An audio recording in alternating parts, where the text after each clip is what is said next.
Hi, hello, welcome back. My name is Devraj, this is Bioenergetics, and today I'm going to talk a little bit about Wilhelm Reich and his theory around pleasure and anxiety.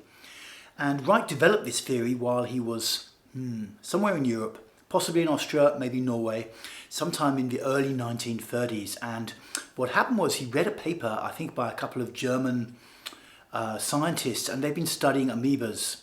Maybe it should be amoeba, I'm not quite sure of the collective noun. But anyway, Reich had been reading this paper by these two German professors, and they've been looking at the amoeba, and they've been subjecting these amoeba in like a petri dish to different stimuli. And and for some stimuli, the amoeba would kind of there would be like an impulse from the center of the amoeba going outwards like a little wave.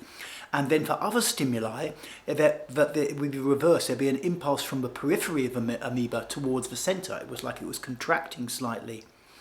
And then thirdly, what they noticed was that under some kind of impulses for a longer period of time, the amoeba would start to kind of pulse with energy. So they would kind of go out and come back. They'd be in this kind of pulsing movement, basically. And Reich, being the inventive man that he was, and with a very creative mind, and often capable of drawing connections between things, which led him on with his theorizing and with his psychology and this kind of stuff.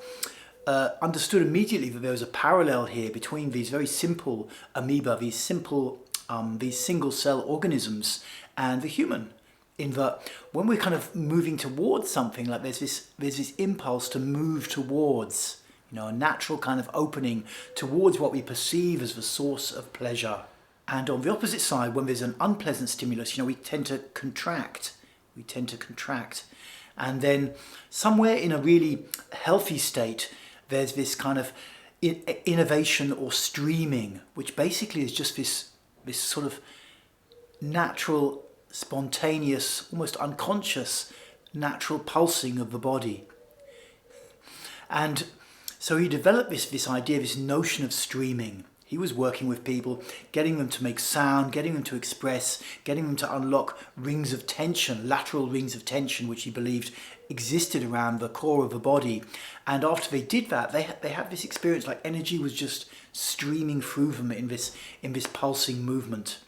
So this is a great theory. And when I was doing a lot of body-based therapy about 20 and a bit years ago, you'd often see this and feel this in the group room. You'd be screaming for a long time, or doing some bioenergetics or other emotional work, and you'd have this kind of sense of energy just streaming through you. It's very pleasurable. So Reich never really fully developed this theory, I don't think, and certainly it didn't get widespread acceptance amongst the mainstream psychiatric community, who in my opinion are quite rigid people, But I think it's a great theory, and it's really worth checking out some of Reich's work. He went a little bit off the rails, so they say. We certainly got very fixated on certain theories later in his life, and that led to his demise. But there's still some excellent stuff in there, and I advise you to check it out. Reich is awesome. Okay, that's my little talk for today. Sorry if it's a little bit discombobulated, but I hope you got the gist, and let's keep streaming. Speak to you soon.